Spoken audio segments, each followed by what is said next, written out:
иштеп атасың, жашап атасың, анан бир күн эле бомба түштү, ракеталар атылды. Үйүң дагы жок, жакындарыңдан дагы айрылып калып, ал тургай ичерге суу таппай калган учур болот экен. 21-кылымда Бириккен Улуттар Уюмунун бар экендигине карабай, дүйнөлүк гумандуулуктун жеткен чеги болгондугуна карабай, батыш өлкөлөрү аябай коо сөздөрдү айткандыгына карабай, дүйнөнүн бир бурчунда өтө зулумдук, акыйкатсыздык нерсе болуп атат. Урматтуу бийлик өкүлдөрү жана кайдыгер карабаган адамдар, мен мусулмандар деп кайрылган жокмун. Себеби мындай учурда мусулман эле эмес, мен адаммын деп адамдын атын алып жүргөн инсан кайдыгер болбош керек деп ойлойм. Себеби ушундай күн бир күнү сенин башыңа дагы келип калышы мүмкүн. Себеби караңыздарчы, чоң саясат, бул чоң дүйнөдөгү болуп көрбөгөн нерселер болуп атат биздин көз алдыбызда. Бирок ошончолук зулумдуктун болушун мен каалабайт элем. Палестина өлкөсүнө сабырдуулуктарды каалайм. Мен дагы мечитибиздин, мусулмандардын мечитинин, биздин дүйнөдөгү эң куттуу жер болгон жердин өзүнүн Палестинанын эгемендүүлүгү болуп калуусун жана кол салып аткан душмандардын жер менен жексен болуусун каалайм.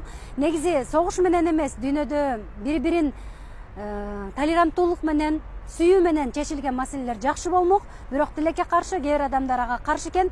Бирок биз ар бир адам кайдыгер карабай өзүнүбүздү кошушубуз керек жана бул окуя эмнеден башталып аткандыгы, эмнеден экендигин изилдеп көрүшү керек. Мен бул тууралуу стористерге чыгарган болчумун. Убактым болгондо дагы бир түшүндүрүү иштерин кылганга аракет кылам. Бирок караңыздар, сиздин дагы, биздин дагы дүйнөнүн кайсыл өлкөсүндө, кайсыл жеринде болсоң дагы мындай окуя болуп калышы мүмкүн экендигин азыркы жашоо тастыктап турат. Жана гүлдөп өскөн Сирия, Афганистанга өңдөнгөн мыкты мамлекеттер дагы өз мамлекетин тыптый кылып жоготушту. Ошондуктан ынтымактуу болбосок, анализ кылбасак, бири-бирибизди түшүнбөсөк жана колдобосок, акыры анын бетин аргылсын, мындай нерсе болбой койбойт деген гарантия жок.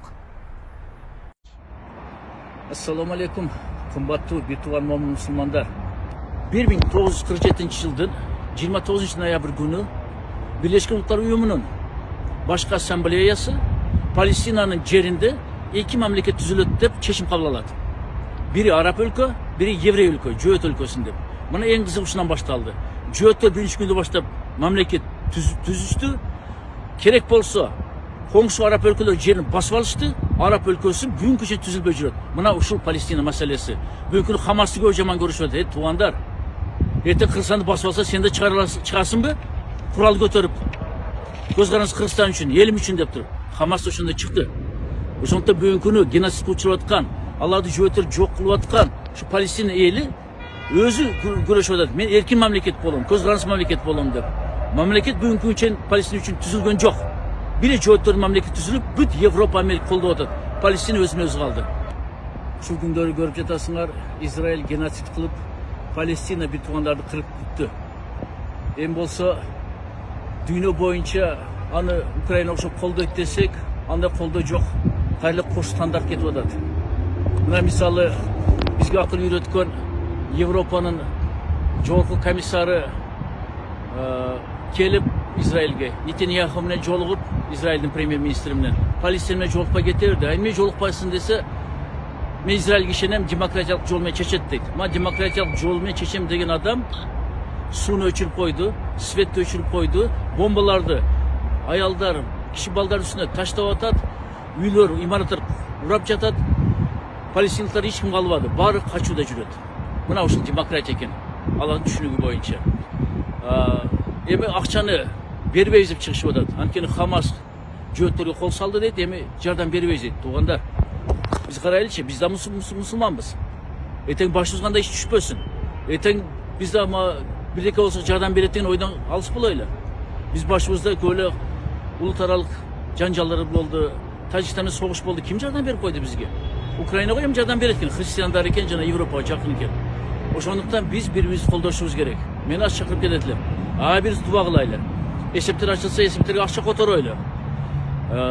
Анан социалдык сеттерде Палестинаны колдоп чыгайлы. Биз колдобосок, алар байкуштар айтып атпайбы? Бизди Алла Таала коргойт. Мусулмандардын үммөтү уктап атыптыр. Алар коркот экен жөөттөрдөн деп. Биз Аллахка жалынабыз дейт. Эртең баарыбызды акырет күнү Аллах Таала сурайт. Кече эле Палестина мусулмандары геноцидке учурап атканда сен каякта элең? Эмне үн каттың деп? Эмне жооп беребиз? Ошондуктан биз бир болушубуз керек. Аллаху акбар. Палестинаны колдойлу.